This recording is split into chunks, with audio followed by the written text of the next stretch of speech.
The red line is preparing, we're not quite there yet.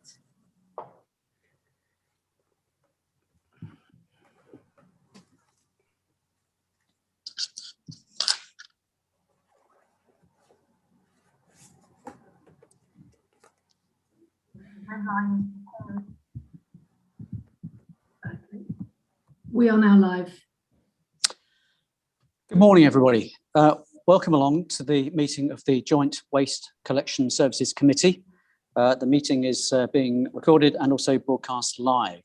I'd like to, first of all, welcome everyone to the meeting who's joining us as members of the public, but also welcome all the councillors, members and officers to this meeting. Going through the agenda, apologies for absence.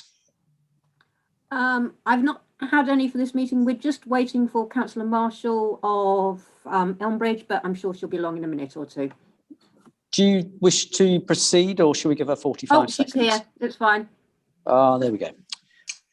Welcome to Councillor Marshall. Okay, so there's no apologies, therefore, for absence. We go on to item 2, the minutes of the last meeting. To receive and confirm as being correct the record of the minutes of the meeting of the Joint Waste Collection Services Committee held on this in December 2020. Are we all happy to agree the minutes of that meeting? I'll take that as a yes. Thank you very much. Those minutes, therefore, are agreed. A declaration of interest. Does anyone have any declarations they wish to raise before we proceed? I'll take that as a no. Catherine, I can't see any hands. No, no one's raised anything. Okay, therefore we go straight into item number 4, which is the budget monitoring for Q3, October to December 2020. And item 4, I believe, is being delivered by Adrian Flynn. Adrian. Good morning. This is a report on budget monitoring for the end of period of Q3, which is the 31st of December 2020. As set out in Annex 1, the projected outturn for the Contract Management Office CMO costs is 2.5 million. This represents an underspend of approximately 99,000 for the year and a provisional spend total for each partner authority of roughly 389,000. Marco has broken down the reasons for some of those variants within the CMO variants paragraphs, and I won't go through that at this time.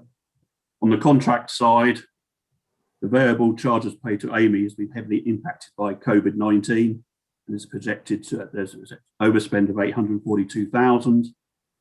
A detailed breakdown of this variance is included in Annex 2 on page 11 of your report, and Marco has given some detailed commentary breaking down each variance, I think, on page 6 of your report. Probably one of the biggest areas of that 842,000 is the continuing need to employ agency staff. And again, Marco has given a breakdown per authority of that spend. And that's my report, and I'm happy to take any questions. Members, can I ask, has anyone got any questions they'd like to put to Adrian? I can see no hands. Is that correct, Catherine? No hands at all, thank you. Are we therefore happy to accept that, to receive that report? Take those, yes. Yep. Thank you very much. Thank you, Adrian. Thank you. Thank you. Just before we go on to item number 5, it is remiss of me. Sorry, I'm coming live at the moment. I'm just working at the moment. Just to say, I would like to just express my thanks to Matt Smythe, who will be leaving this group for Pastures New, and I'd like to record, if I may, our thanks to Matt for all the outstanding work he's done with this committee and since being part of the waste team. So I'd just like to say many thanks to you, Matt. You've been an absolute superb support during the short time that I've been involved with this committee. I'd like to thank you personally for all your help and dedication. And I think that you've been an absolute inspiration in some of the things you've brought forward and some of the plans that you have within this industry. I wish you all the very best. I personally will miss you a great deal, and I'm sure that I'm sure everyone else shares that view. So please may I record our thanks to Matt, Catherine, and I wish you well in your new role. Thank you once again, Matt. Thank you. With that, let's move now on to item number 5 on the agenda, the performance report Q3, which is October-December 2020, and that's outlined on pages 13 to 24, and that's being presented by John McIntosh. John. Thank you, Chair. Yes, so hopefully everyone will be familiar with the format of this report by now, but I'll try and take you through some of the headlines in this short paper. As usual, the data's been sourced from our waste data system, from the SEP's waste data system, and there's one performance dashboard for each authority in this paper, which hopefully you can read okay. These are in the same format as previously, so hopefully everyone's familiar with those. But just to summarise, there's a section at the top which is about recycling performance. Most of this is about recycling performance, in fact. Performance has been reported monthly up to November 2020. Unfortunately, we didn't have the data for December in time for the board meeting, and so we do have that now, but we didn't have it in time for the board meeting, so it hasn't been included in this paper. I'll come back to that at the end if I may. As you know, the report shows tonnages by different types of material. Just to clarify again, there's a section at the top which is about tonnages collected. If you are looking at then the table below the charts, that is tonnages disposed, and there is a difference between the two, and the reason for that is that some material which is collected as recycling cannot then be recycled, particularly DMR material, and that's then accounted for as residual waste. However, there is some material that we can collect as recycling from disposal tonnages, and that's typically things like street cleaning, where we can extract material from collected sweepings and put it into the recycling pot. So there are some adjustments that are made. Some is a positive, some is a negative, so that's why the materials in the two tables are not the same, but essentially it's the same material just being moved from one pot to the other, just in case you're wondering why those figures are different. Okay, so the summary-wide performance then, so it goes without saying, I'm sure, but the coronavirus pandemic has had a significant impact on our tonnages since around this time last year, almost a year now into that. Every material and waste stream has been increased since April 2020, so we've got lots of long-term trends, and those have continued into this quarter, as you might expect. So the quarter up to November, obviously, in November we went into another lockdown, and that has been observed in this data. So just for the county-wide figures for DMR, we had an increase in quarters 1 and 2. In quarter 3, that was again going up to around an 8% year-on-year increase. So we've got some significant increases there. Garden waste tonnages year-on-year were up by around 5.3%. That was despite the fact that the CRCs were closed for a whole chunk of the year. A number of authorities also discontinued their own garden waste collections. Nevertheless, there's been a 5.3% increase year-on-year. So authorities who continue collecting their garden waste throughout that period have noticed some much bigger increases in their tonnages. Just to bear that in mind if you're worried about why that figure's lower than you thought it might be. Food waste is also up. Everyone's at home, 9.5% year-on-year increase in food waste.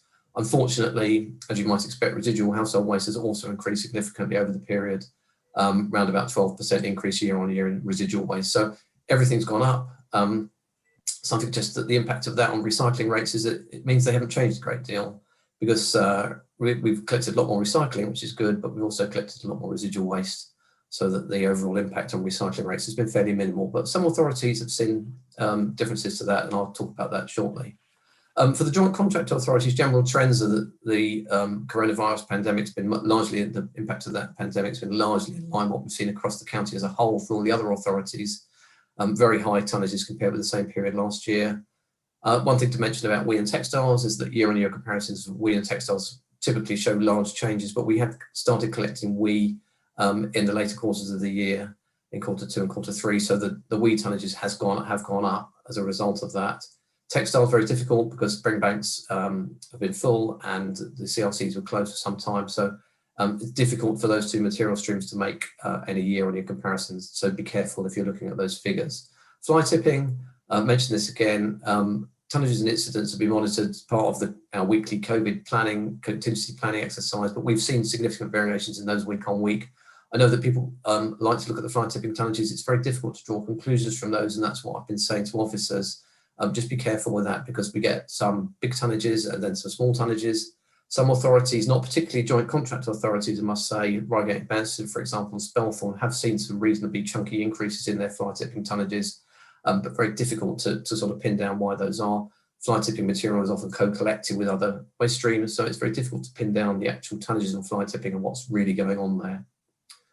Okay, so let me just run through some highlights from each of the 4 joint contract authorities, if I may. DMR for Elmbridge, DMR was up by 14%, which was kind of significant compared with the county-wide picture.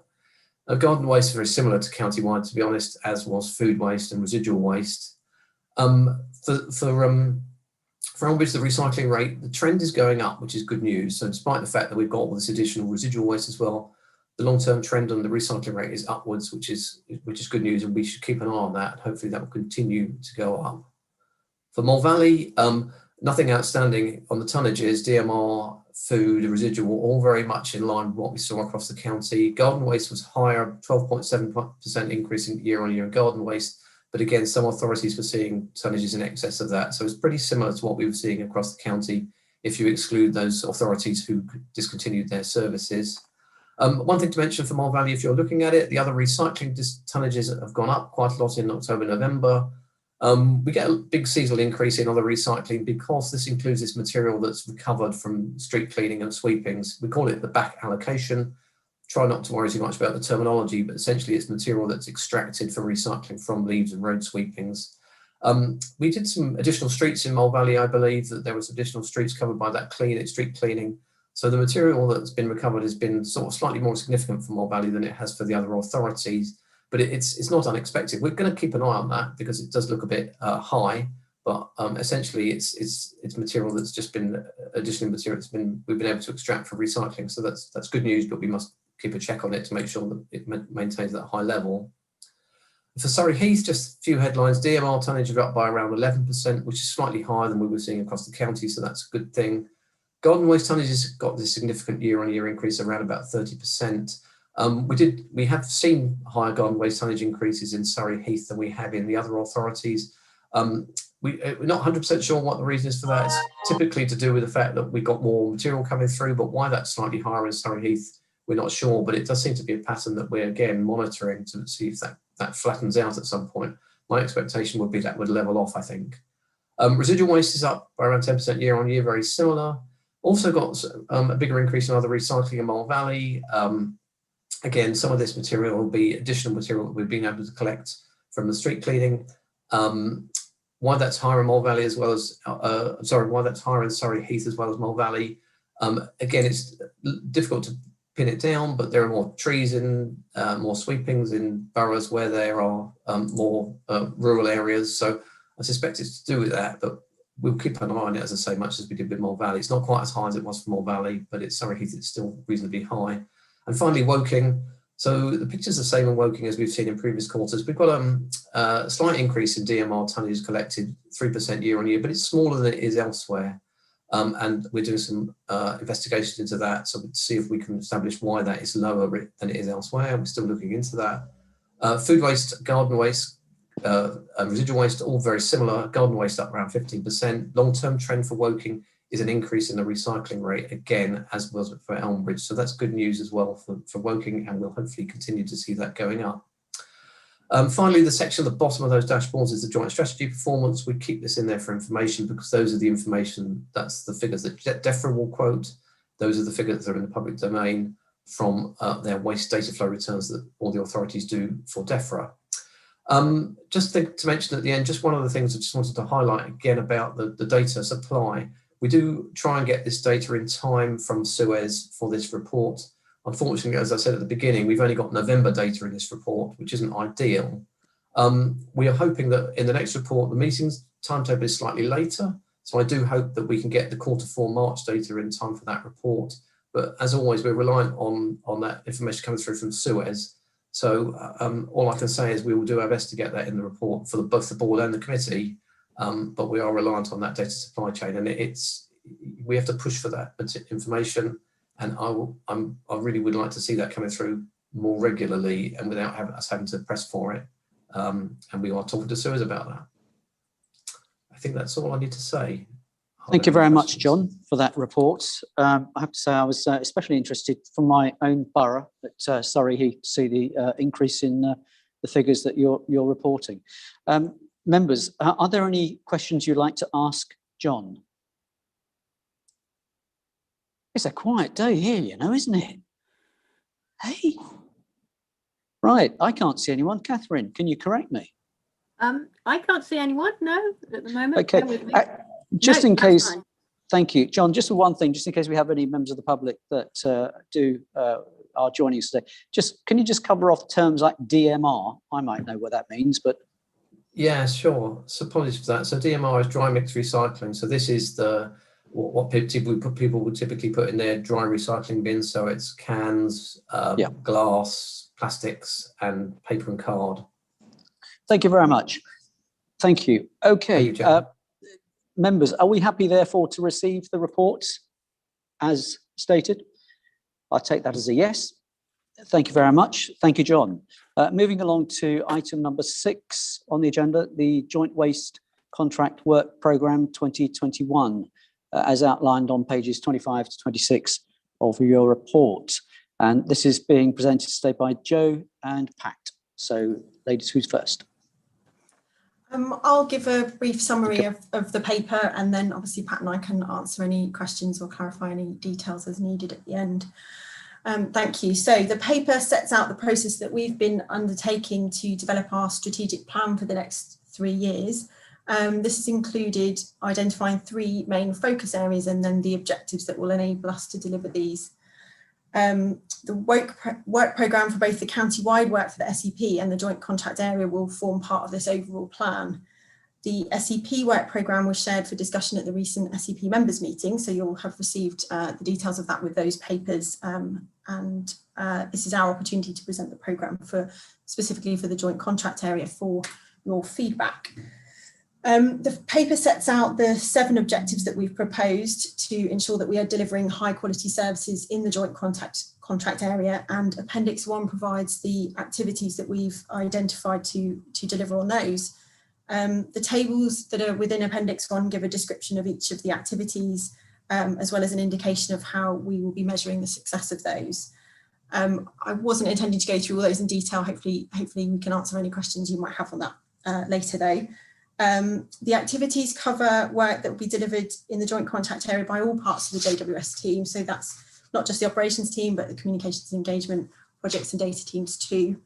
And there is also reference in there to the cross-cutting work with the SEP programme, where we'll be looking to maximise our involvement in county-wide projects.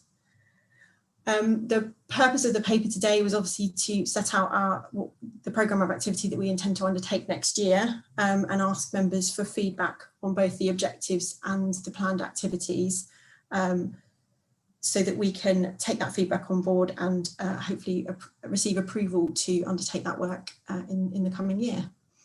As I say, we are happy to answer any questions or clarify any details that members have on the plan. Thank you. Thank you, Joe. Yeah, very comprehensive, very interesting programme. Members, have you got any questions, please? I take it everyone can get the sound, by the way. This is extraordinary. Okay, there must be. It's such an interesting report. Programme. I can't believe you haven't got any questions. Catherine, I can't see any hands. Can you see any hands? No, I can't either. Okay, members, are you happy to receive the contract work programme? I take that as a yes. Thank you very much. I'm sorry that, Pat, you didn't get to speak. Back to the coffee. Right, okay, moving ahead to item number 7, AMI Improvement Plan. This is to receive a presentation providing an update on the progress made. And that, I believe, is it's over to Tina for that presentation. Thank you. Thank you. Thank you. Daniela will be presenting the initial part of the presentation, which is going to talk about the improvement plan. Dan, all yours.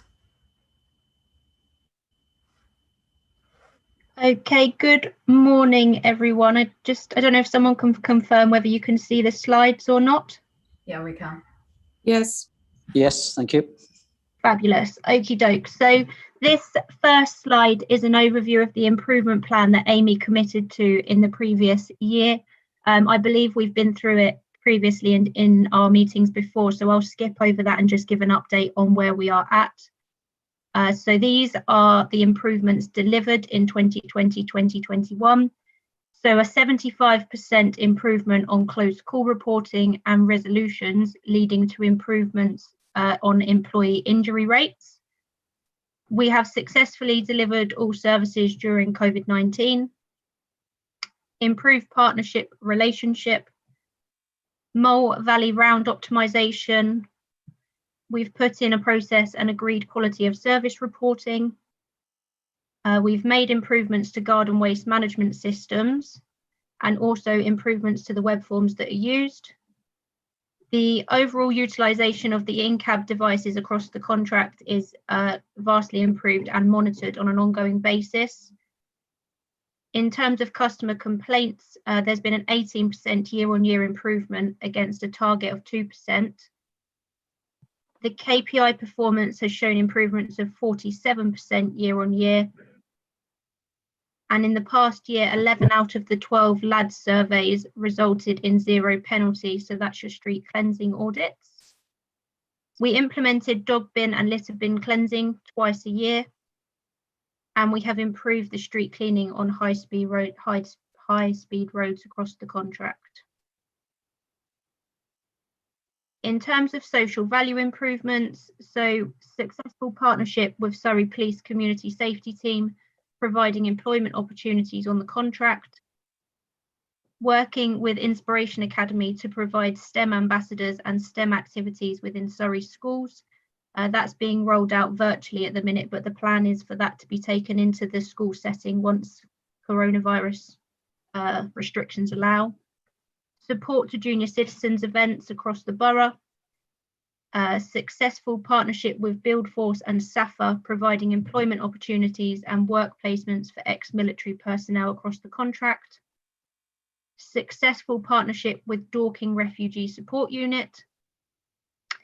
We have volunteer groups supporting delivery of food and medication throughout coronavirus and the pandemic. We also have volunteers supporting the vaccination centres across Surrey. We made a £19,000 donation to Dorking Food Bank, and further festive treat boxes were delivered in December. We were able to supply masks and aprons to nursing homes in Woking and Surrey Heath. And we have supported local community litter pick events. This slide details the environmental improvements that are in place. So we focused on green driver behaviour to reduce emissions. We have removed single-use plastic from site office locations. We supported the Junior Citizens event, which for Amy's part was largely focused on the environmental impacts of recycling. And we look to do that in the future when those events are set up. We've provided opportunities to fix and recycle bins rather than them go to landfill. In Elmbridge, there was biofuel support, the trial for the support for the trial there. We've provided carbon footprint emission data for authorities and work with the Carbon Trust to implement a roadmap and plan to deliver net zero by 2030 in line with the authorities' plans. This is just an overview of what was outstanding from last year that we haven't managed to tick off our improvement plan. So we have the route optimisation in Surrey Heath, Woking and Elmbridge, which was largely delayed due to the current situation with IT. The implementation of Smart Neighbourhood and Community Engagement Forum, again, has been impacted by the pandemic and the restrictions on kind of getting together with different groups of people. The same for the Innovation Forum. The reuse of bulky items and the commercial waste strategy are also outstanding, but we face barriers there due to the COVID-19 restrictions that were in place. So looking ahead to the next year, our proposed topics for improvements are the future waste strategy, improving household recycling rates to 65%, a reduction in contaminated waste, expansion of food waste collections, to further drive the KPI performance, implementation of white space across IT systems. In terms of health and safety, we look to have a better platform for monitoring any close call data that we receive, and having a better opportunity to look at trends on that to create a safer working environment. Social value and net zero, provision of emissions data by authority, trials of electric vehicles and biofuels, and social value activities in each borough. So just an overview of where we are currently at with COVID-19 across the business. So contract continues to have high levels of absence due to COVID-19. However, since a recent outbreak in Woking, numbers are starting to reduce. And as of today, we have 14 employees who are currently shielding because they've been identified as extremely vulnerable by the NHS. We have 2 positive cases and 6 people isolating due to contact with positive cases. So that is a vast improvement on where we were at kind of 3 weeks ago. We have revisited the business continuity plans and updated them to ensure they include the most recent guidance. At all 4 of our sites, we've had COVID secure audits carried out, and we ensure that those standards are adhered to ensure that everybody is protected as much as they can be against COVID-19. We are encouraging the twice weekly community testing opportunities where they're available across the borough. And all AMI employees are requested to wear face coverings whilst inside office locations and inside vehicles, and whilst in any other area where they can't adhere to social distancing measures. So that's it from me in terms of the operational update. I will hand over to Tina to give an update on the IT. Thanks, Daniel. Thank you. Thank you. The IT is obviously on item 8, Tina. So just before we go on to that particular item, can we flash back to the screen? So if we can take that part off the screen at the moment and then go back to the original, so we've got the members. Before we go on to the next item, which is item 8, so let's keep these as 2 separate items if we can, because I'm sure deliberations may be slightly different on the next item. Can I ask, therefore, obviously this item was just to receive the presentation, which we have received. Does anyone just wish to make a comment on the actual content of the presentation that both Tina and Daniel have just given? We've got Councillor Malcolmson and Councillor Hawkins. Let's take, well, I was going to say ladies first, but let's just take, therefore, alphabet. Let's go for Councillor, we do it alphabetical. Let's go for Councillor Hawkins first, please. Thank you very much. Thank you for that report. Can I ask, I did write this down and then I missed which side of the slide it was on with writing it down. I was interested to see about supporting junior citizens events. Can I ask if this is something that has been done or something that is proposed to be done? That's part of my portfolio is community champion, children's champion at Surrey Heath. And so we do have junior citizens event, but we've not had any for a couple of years now. So I'm just wondering what your position is and what you're proposing, what you have done or are proposing to do.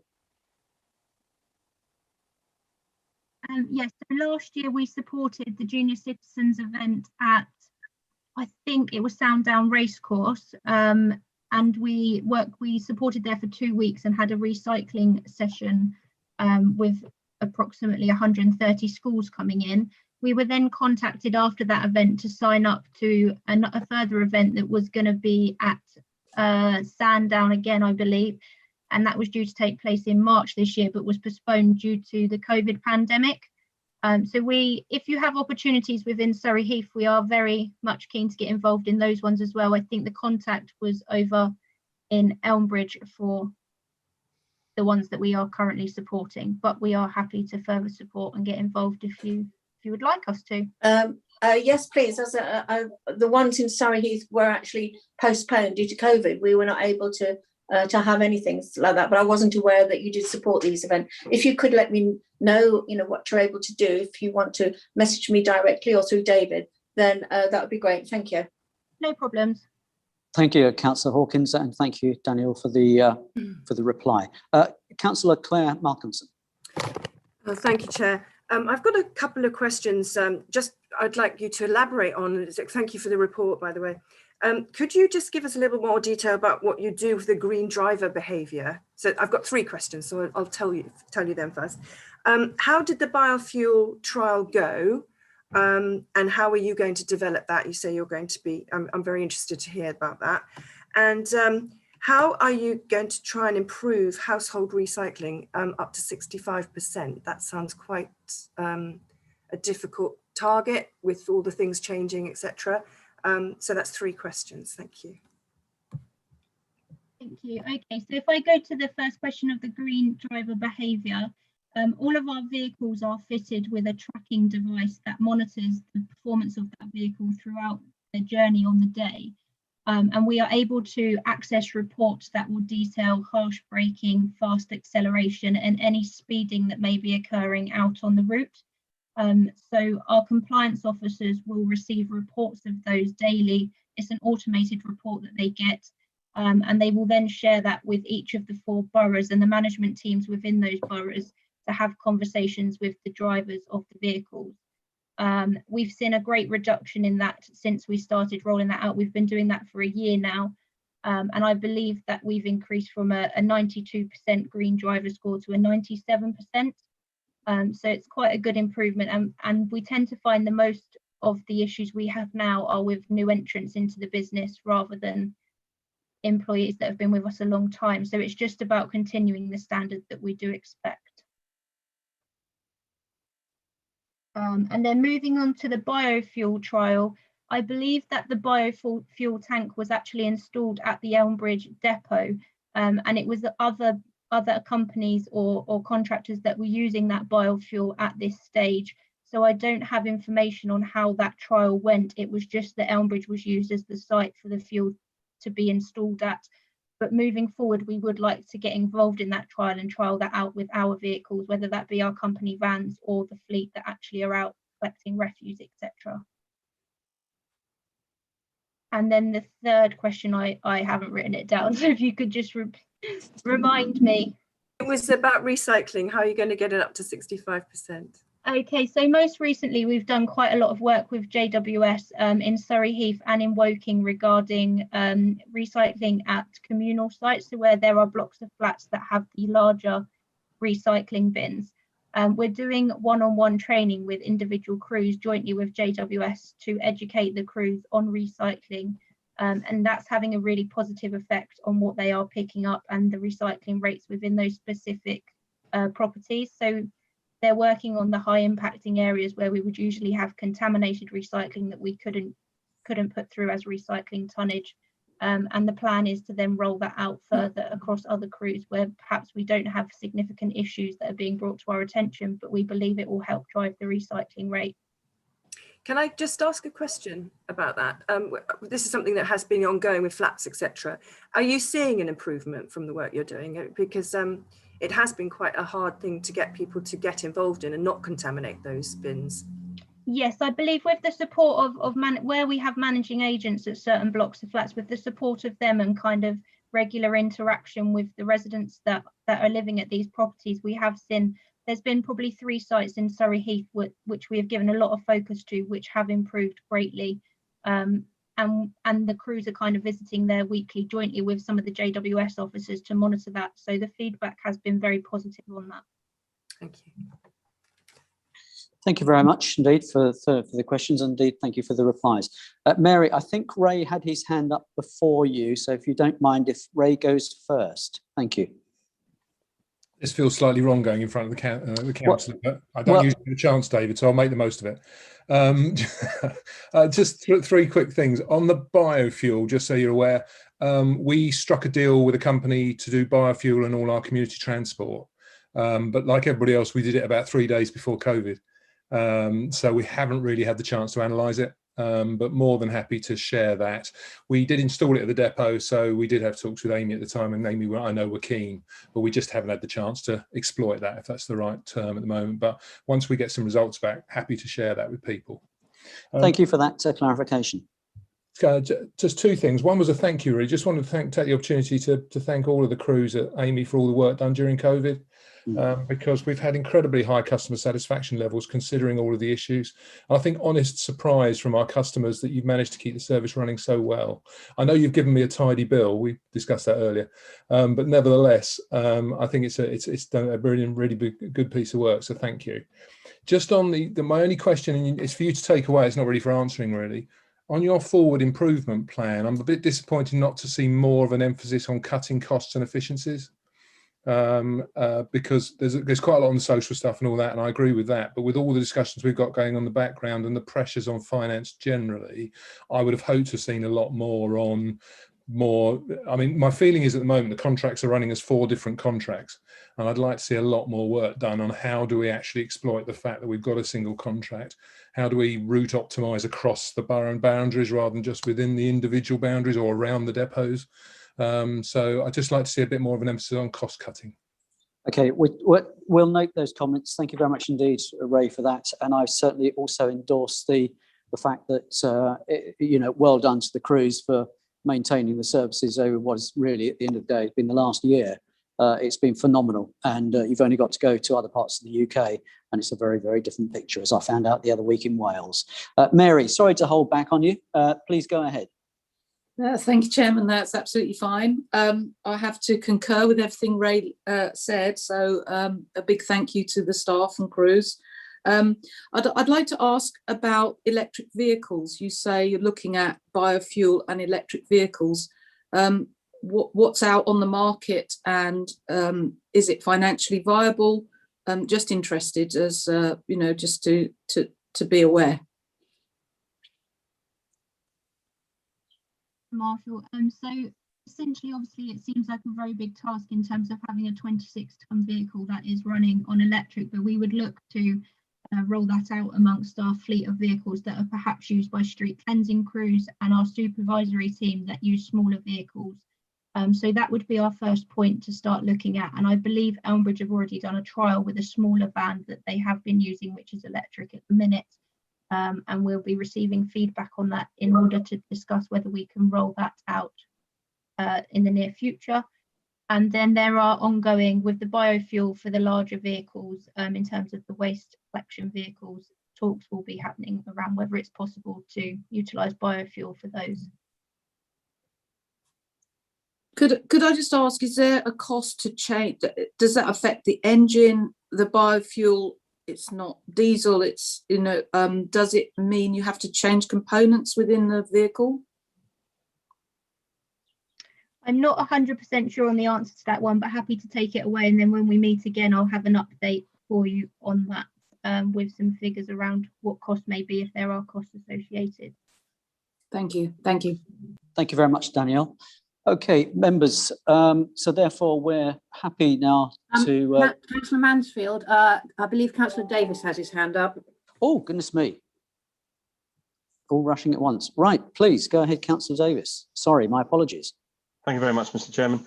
Although, funnily enough, both of my primary questions have been answered, although I was also going to take the opportunity to thank the crews for the work that they've done, but then everyone else thanked people for that as well. But I would say that the support that I got from JWS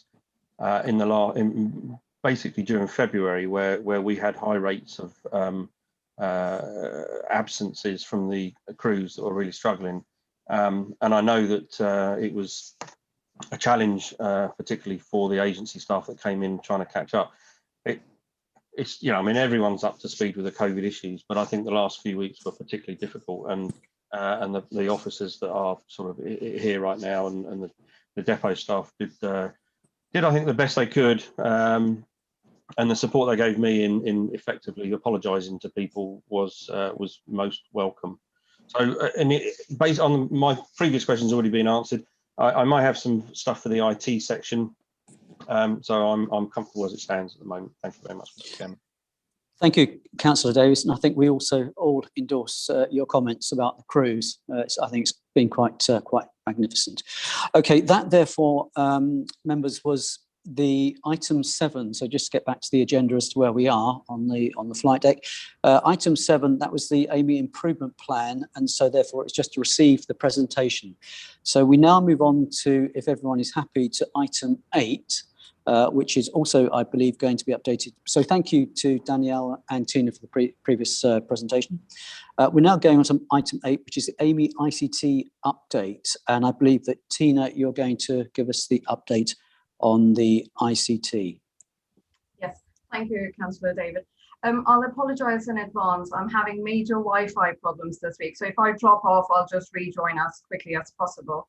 Dan, would you mind bringing the slides back on again? Thank you.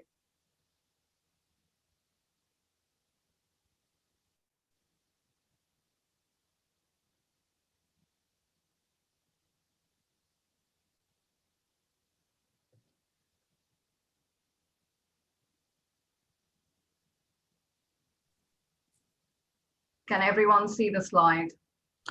Yep, perfectly. Thank you.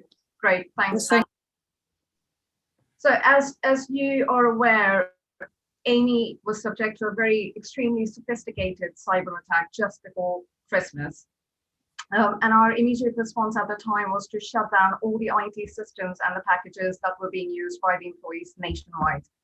Fortunately, it meant that no data was compromised and we stopped any further attacks from happening. We put in place a phased recovery program.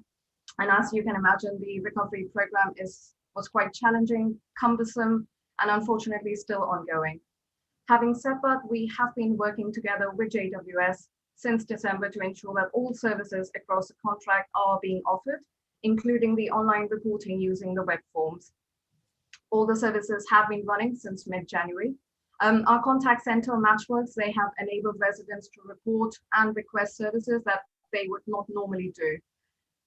Due to the complexity of the recovery program, unfortunately, there has been delays in PropMed going live. We are waiting to conduct joint tests in the system with JWS, following which the system can then be released for the residents to use as before. We're expecting this to be completed during March time. In parallel, we have been working with the same IT team to roll out the future whitespace system. But as you can imagine, these are the same guys who are also working on the PropMain and the other recovery program for the AMI systems. Because of the ongoing delays with that, along with the PropMain, this has pushed back our data migration to whitespace. But our hope is as soon as the system goes back live, the team will regroup to start that work on the data migration. Thank you. Any questions? Thank you very much for the update as regards to the IT. I think there may be quite a number of questions on this, so I'm going to ask if we could keep to specifics, questions rather than statements, if you wouldn't mind.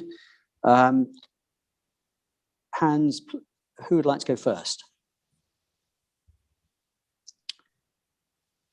I can't see anyone on my... Councillor Davis. Thank you very much, Mr. Chairman. I was primarily going to make a statement, but you've ruled that out. And I think it kind of still beggars belief in some respects that we're sort of nearly a third of the way through, or 4 months on almost from this initially happening. And one of the first line in that slide said appears. We should have a high degree of confidence right now as to exactly what happened. And I believe we should also have a better idea of when things are going to come back, because it keeps on being, we'll be back in January, we'll be back at the end of February, and now we'll be here in March. What confidence can we really have with what's being said here? Because, I'm an IT consultant. And so I do have a reasonable level of knowledge about IT systems, and when they go down for nearly 4 months, it's catastrophic, which is clearly obvious.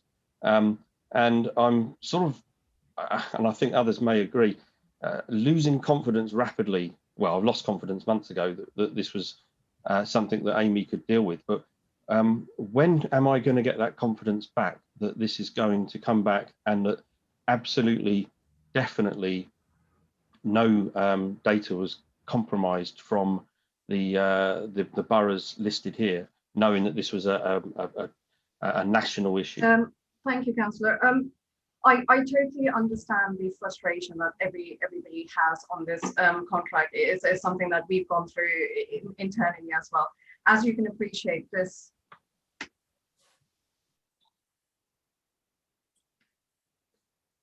Wi-Fi issue by the sound of it. Zero, dear. Hopefully I'm hoping that Tina will return, but Councillor Davis, if you wish to make a statement, I know how we feel about this issue. I'm not ruling it out entirely because there's a lot more, I think, going to be said when Tina arrives back on the scene as regards how the general feeling is on this. I'm not sure. Well, thank you. Just to interrupt, I think I kind of managed to make my statement. You did indeed. Question. So you're kind of a bit deliberate there. So I don't really need to say anything else on it. Thank you. I've kind of said everything I need to say. Thank you very much. Thank you for your understanding. Right. So can I just step in Tina's absence? It's Martin Pugh also from Amy, who is a director just working with the delivery team. Just to add a couple of comments. I think on the question of bringing some clarity over the risks, has there been any breach and what is its nature, then the process that's going on live at the moment, it has been that, I think, as we've outlined in statements, the significant data security breach that took place on about the 16th, 17th of December did result in data being copied out. That data has been, in a sense, retrieved and is now being scanned, trawled and filtered from a client and personal perspective to just answer that question, which you're reasonably asking for clarity on. And it's something that we're close to having a position that we can give you that sort of, far more specific answer to. So the extent of any breach, if there has been any, and its nature, will be coming back to you shortly. I think in the recovery terms, we are now, whilst it's not apparent to you, but we are now in the restoration and recovery phase, going well through the investigation phase, and going from where we are, where you're not seeing it, to where we can actually restore and recover. It is now into what we into a small number of weeks, I think is the best way I can describe it. In some areas it's happening quicker. I think the challenge we've got is that when they look to restore, sometimes it happens smoothly. In other areas they do a trial and the trial doesn't work through as swiftly. But we are in that well into that restore phase. So that's the best I can do. And we're conscious, as I say, that a fuller explanation can come with that. Thank you, Martin, for that update. Members, other members wish to ask any questions at this stage? And welcome back, Tina. Thank you. I can't see any hands. Catherine, can you see any hands? I can't see any, no. Okay, I'd just like to ask one question to Tina or to Martin. It was referred to just a moment about having problems in some areas more so than others. Surrey Heath, we have huge problems. I'm getting a lot of feedback from residents that they're having problems reporting missed bins. This does, as you say, it's been going on since the 16th of December. And where do we stand in so much as any form of compensation for this lack of service? Because it has been a lack of service. And I'd like your comments on that, because I feel that we really haven't had the information as councillors to be able to share with our individual wards as to what exactly is going on. And the timelines, I'd certainly like a timeline for everything to be back up and running with the normal capacity being delivered.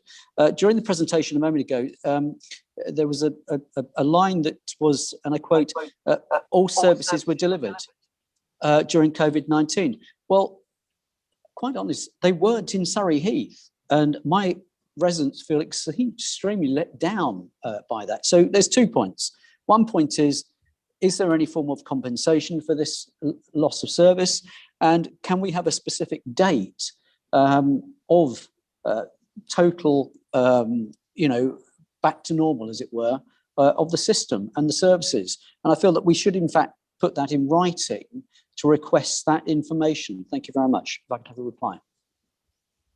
Thank you, Councillor David. In terms of the point you make about the loss of services in Surrey Heath, as far as we know, all the services have been up and running as normal, although not system driven, but definitely manual sheets driven, and all the crews have been on the ground since day one, picking up all the collections as planned.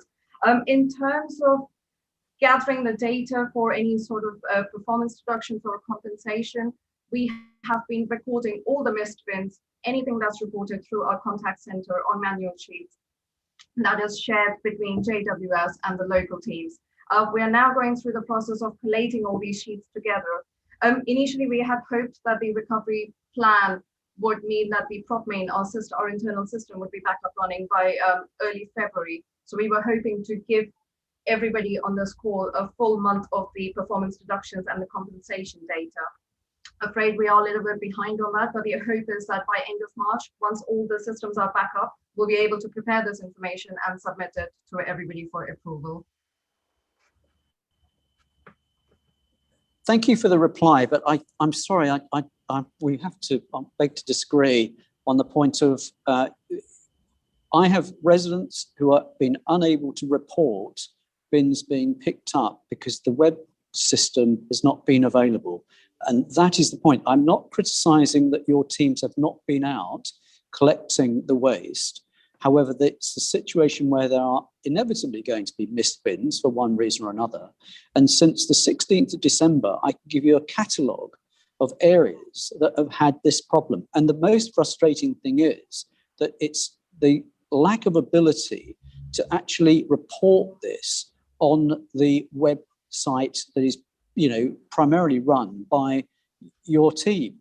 And I'm sure this isn't just Surrey Heath that I'm talking on, but I don't want to take up the whole call. I'm going to beg to, if you'd like to reply, or I'd go straight to Councillor Claire Malcolmson. Oh, thank you, Chair. I'm just moving on from once everything is back to normal. I'm just wondering what lessons we've learned and how we can avoid this happening again. I know it's a difficult problem, and hackers are very clever, but what can we do to stop this happening again? Councillor David, to go back to the point you made about the reported bins, because there was a delay in those web forms being made available for the residents to use, that happened during the last part of December and the early part of January. So I did expect that the volume of those missed bins were pretty high in those initial weeks.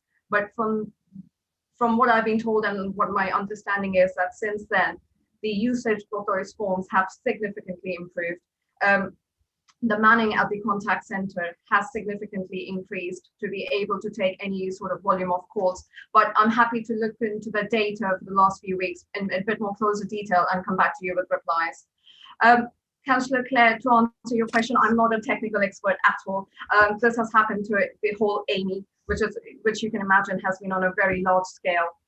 I'm sure there are lessons that we've learned to avoid from such a thing happening again. But in terms of the Surrey contract, what I can say is that we are striving to switch to Mindspace, which will be a cloud-based solution.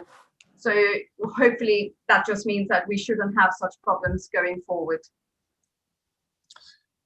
Thank you very much for the reply. Members, are there any further questions? I can't see anyone. Catherine, is there anything I've missed? No more questions at the moment. Well, thank you very much indeed. Item 8 was basically to receive an update, so therefore we have received that update. I believe that's the last item on the agenda for today. And now the final item is item 9, the date of the next meeting, which is Thursday, the 10th of June at 11:30. So thank you very much indeed for everyone's attendance today. Thank you for your questions. I hope those that have joined us on the public website have enjoyed the event. And I look forward to seeing everyone in June. And don't forget, stay safe. Thank you very much indeed, members. Thank you.